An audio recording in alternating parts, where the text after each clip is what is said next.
Correlation क्या होता है? Degree of covariability. ये बस इंक्रीज डिक्रीज बताएगा, इससे ज़्यादा कुछ नहीं बताएगा। एसोसिएशन ऑफ टू और मोर वेरिएबल्स जैसे एक्स एंड वाई हैं, इनके बीच में एसोसिएशन बता देगा कि एक्स की वैल्यू बढ़ रही है तो वाई की वैल्यू घटेगी। है जस्ट ये बता रहा है, एक तरह से direction and degree of correlation बताता है। इसकी जो वैल्यू होती है -1 से 1 के बीच में है। आर इसका कोफिशिएंट होता है। दो टाइप के आपके कोरिलेशन होंगे, एक होगा पॉजिटिव, एक होगा नेगेटिव। पॉजिटिव मतलब अगर एक डिक्रीज हो रहा है तो दूसरा भी डिक्रीज हो, एक इंक्रीज हो रहा है दूसरा भी इंक्रीज हो। हाइट एंड वेट जिस रिलेशनशिप होता है रेनफॉल यील्ड का होगा, इसमें आर की वैल्यू 0 to 1 होती है। अगर 0 to -1 वैल्यू हो रही है इन्वर्स कोरिलेशन या नेगेटिव कोरिलेशन बोलते हैं। एक इंक्रीज होगा तो एक डिक्रीज होगा, एक डिक्रीज होगा तो एक इंक्रीज होगा। जैसे प्राइस एंड डिमांड है, वो हमेशा इन्वर्स कोरिलेशन है। अगर आर की वैल्यू 1 है तो परफेक्ट कोरिलेशन बोल लो, आर की वैल्यू -1 नेगेटिव परफेक्ट, आर की वैल्यू 0 है तो no correlation at all, right. Then अगर 0 है मतलब वीक कर बोलेंगे। और दोनों एंड्स पे क्या होता है? स्ट्रॉन्ग होता है, जैसे स्ट्रॉन्ग पॉजिटिव हो जाए जैसे स्ट्रॉन्ग नेगेटिव हो जाए। हमेशा R X Y equal to R Y X होता है, सिमेट्रिक है ना, ठीक है। और नॉन सेंस कोरिलेशन पॉसिबल है, मतलब उल्टा पुल्टा क्वालिटी कोरिलेशन है, वो डायरेक्शन बता रहा है। तो हमें कोई मतलब नहीं कि वो स्केल से भी इंडिपेंडेंट है और ओरिजिन से भी इंडिपेंडेंट है, ये चीज़ याद रखनी है क्योंकि कोरिलेशन रेफर करता है डायरेक्शन को, राइट। कोरिलेशन में ये है कि आप एस्टिमेट वैल्यू निकाल सकते हो कि जो निकालना है उसको लेफ्ट साइड लिखोगे, सीधी सी बात है। मतलब जो लेफ्ट साइड आ रहा है ना बेसिकली उसी को निकालते हैं हम, जो निकाल रहे हैं उसी को उस साइड लिखो। जो दूसरी साइड राइट साइड वो मतलब गिवन दिया हुआ है, जो गिवन दिया हुआ है वो इंडिपेंडेंट है, उसको वो बोलते हैं स्वतंत्र चर। और इधर उसको बोलते हैं डिपेंडेंट यानी कि आश्रित चर। दो रिग्रेशन लाइन्स होती है, ये सब लीनियर ही है। नेचुरल रिलेशनशिप बिटवीन वेरिएबल मतलब ये एग्जैक्ट बता देगा जो भी वैल्यू है। जो कोफिशिएंट होता है रिग्रेशन कोफिशिएंट वो आपस में बराबर सिमेट्रिक नहीं होता, ठीक है। और नो नॉनसेंस रिग्रेशन नहीं होता कि जो निकालेंगे वो वहीं आएगा। फिर इंडिपेंडेंट ऑफ ओरिजिन से तो इंडिपेंडेंट है, लेकिन depend on the scale. Scale पे से मल्टीप्लाई करते हुए डिवाइड करते तो वो अफेक्ट करता है रिग्रेशन में। तो रिग्रेशन में स्केल पे डिपेंड होता है, ओरिजिन पे नहीं होता। एक तीनों का सिंबल सेम रहता है, जैसे आर बी एक्स वाई है या बी वाई एक्स है। एक पॉजिटिव है तो दोनों पॉजिटिव है, और एक नेगेटिव है तो दोनों नेगेटिव है, सेम वे में। अब रिग्रेशन लाइन बेसिकली होती है, जैसे वाई ऑन एक्स निकाली है तो वाई क्या हो गया इंडिपेंडेंट, एक्स क्या हो गया डिपेंडेंट, यानी कि एक्स आश्रित स्वतंत्र है वाई वाई आश्रित है। एक क्वेश्चन इसी तरह से वाई ऑन एक्स है तो V Y X, X on Y है तो वी एक्स वाई, ठीक है। ये रिग्रेशन कोफिशिएंट बोलते हैं इसको, सीधी सी बात है। क्वेश्चन बन जाएगी लाइन की Y minus Y V Y V X X minus X, इसकी क्वेश्चन बन गई। अब कोफिशिएंट निकालना है तो कोफिशिएंट डायरेक्ट निकाल लो, उसमें कुछ एडवांस है नहीं। अब हम जानते हैं कि फॉर्मेट तो ये होता है, पहले ओरिजिनल स्क्वायर होता है बाद में हम स्क्वायर करते हैं। तो थोड़ा सा आइडिया लगा लो कि जो ऊपर है वो प्रोडक्ट वाला आ सकता है और ऊपर सेपरेट सेपरेट आएगा। तो फॉर्मूला डायरेक्ट होता है कि N sigma X Y X and Y separate, इसके बाद एक्स स्क्वायर माइनस एक्स का स्क्वायर में रिप्रेजेंट कर बेसिकली ये है क्या स्लोप ऑफ अ लाइन, ठीक है।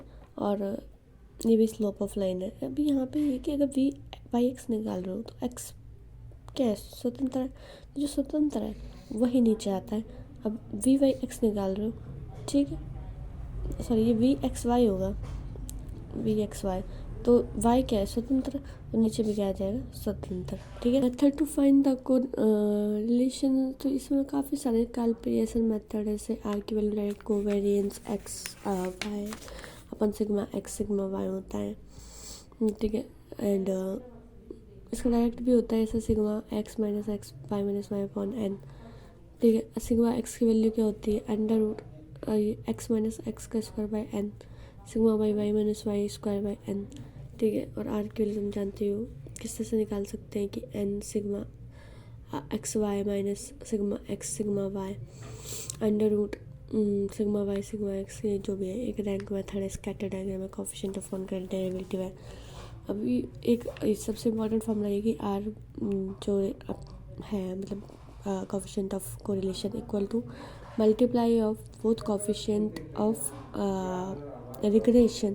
अब दोनों रिग्रेशन कोफिशिएंट का क्या होता है जीएम एक तरीके से, राइट। अब बेसिक स्टैटिक्स में ये होता है, प्राइमरी डेटा होता है एक सेकेंडरी डेटा है। प्राइमरी डेटा मतलब जो लुमिनस है, और जो secondary data illuminated. First time जो डेटा कलेक्टेड होता है उसको प्राइमरी बोलते हैं, ऑलरेडी कलेक्टेड है उसको सेकेंडरी बोलते हैं। जो अनुसंधान करता करे, कच्चा माल रॉ मटेरियल करे, वो डायरेक्ट है। और इल्यूमिनेटेड जो आप डेटा कोई और कलेक्टर से प्रिंटेड हो गया, प्रकाशित डेटा सेकेंडरी, पत्र पत्रिका, लेख, रिसर्च पेपर, संस्थान द्वारा जो भी प्रशासित है वो इनडायरेक्ट है। फिर यहाँ पे है हिस्ट्री ऑफ स्टेटिक्स। ठीक है, अब स्टेटिक्स की हिस्ट्री ये इटली में पैदा हुआ, स्टेटिस्टिका है, जर्मनी में स्टेटिस्टिका हो गया, जेके। ठीक है, लैटिन वाटर स्टेटस है, मॉडर्न स्टेटिक्स क्या आर एस फिशर, ये नाम याद कर लो। फिर उसके बाद स्टेटिक्स किस तरह से, मतलब किस तरह से डेटा आप अरेंज करोगे, तो प्लानिंग होती है, एक इन्वेस्टिगेशन होता है, इसको बोलते हैं अनुसंधान। एक कुछ ना कुछ सबसे पहले एक ऑब्जेक्टिव होगा, फिर उसके बाद डेटा हम कलेक्ट करेंगे, क्लासिफिकेशन करेंगे, उसके बाद फिर टेबल बनाएंगे, फिर एनालिसिस करेंगे, फिर रिजल्ट एंड कंक्लूजन निकालेंगे। यही होता है सिंपली। आपके पास कोई ऑब्जेक्टिव होता है कि हमें कुछ करना है लाइफ में, ऑब्जेक्टिव बनाया, फिर हमने जैसे हमने किसी एग्ज़ाम की तैयारी करनी है, सवाल संगणक के एग्ज़ाम की तैयारी करनी, तो वो ऑब्जेक्टिव हो गया। फिर उसके बाद हमने क्या बताया, सिलेबस के डेटा क्या है, फिर उसका क्या किया, सिलेबस का क्लासिफिकेशन किया कि हाँ ये राजस्थान जीके का है। फिर फिर उसके बाद क्या किया, मैंने टेबल बनाई, टेबल बना के ना पूरा सिलेबस दोबारा से एनालिसिस किया, तो analysis is the last step.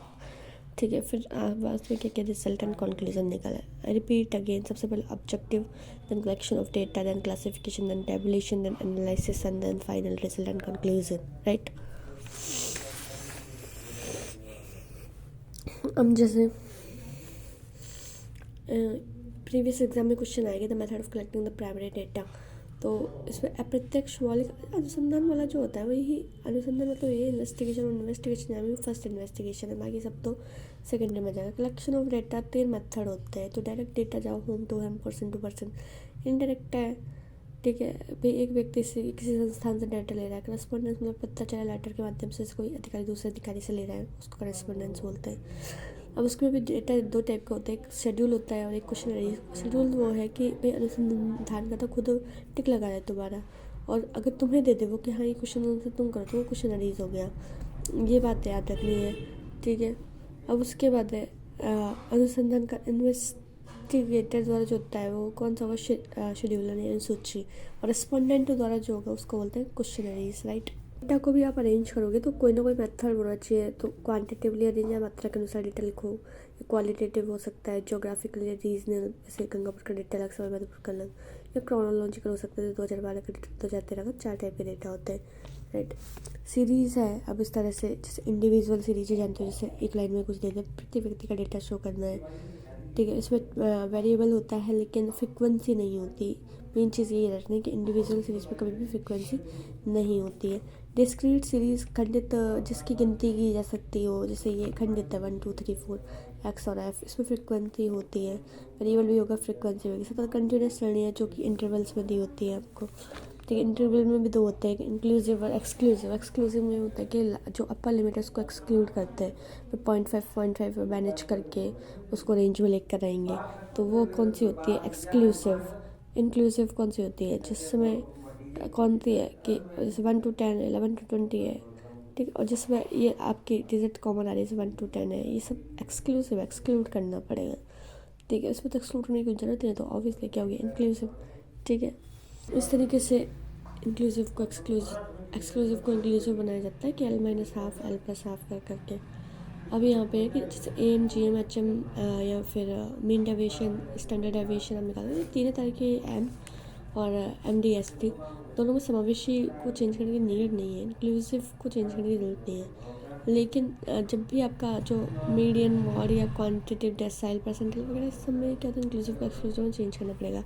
Tabulation basically कहता है arrangement of the classified data into table, arrange होता है, उसको टेबुलेशन बोलते हैं, मतलब ये। लेकिन इसमें मेन चीज़ है कि टेबुलेशन डायरेक्ट नहीं बना सकते हम, क्लासीफाइड डेटा की ही टेबल बन सकती है, तो ये चीज़ याद रखना है, क्लासीफाइड डेटा की टेबल बनती है, ठीक है। अब इसके पार्ट्स क्या होते हैं टेबल के, सबसे पहले टाइटल होगा, एक हेडिंग, ठीक है, वेल डिफाइंड हेडिंग होनी चाहिए। कॉलम जो अपन साइड रॉज जानते हो, कैप्शन ये होता है कि heading of the columns is caption.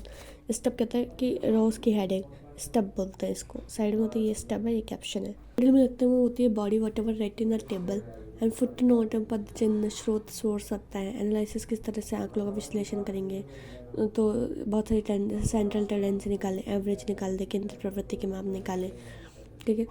सारी वैल्यू होती है ना, केंद्र में होती है, जैसे एवरेज केंद्र में है, mean, mode, median, measurement of dispersion मतलब स्कैटर्ड जो है बिखरा हुआ डेटा, उसको बोलते हैं अपकरण की माप, जैसे कि स्टैंडर्ड डेविएशन है, मीन डेविएशन जो भी है। स्क्यूनेस विषमता, लाइट अगर लेफ्ट है किधर है झुकाव इसका, कोई टोसोस, 4 तरीके ये एनालिसिस होता है डेटा को करने के। Measure of the central tendency, ऐसी वैल्यू जो रिप्रेजेंट कर दे होल डेटा को, ऐसी सेंट्रल वैल्यू, ठीक है। A value about which whole data is concentrated, like AM, GM, HM, 3 तो है, ये मेन मॉड भी इसी के अंदर इंक्लूड होते हैं, ठीक है। तो ये क्या है, पोजिशनल चेंज हो रहा है बेसिकली, और कुछ नहीं है इसमें तो पोजिशनल चेंज हो रहा है मीडियन और मोड में।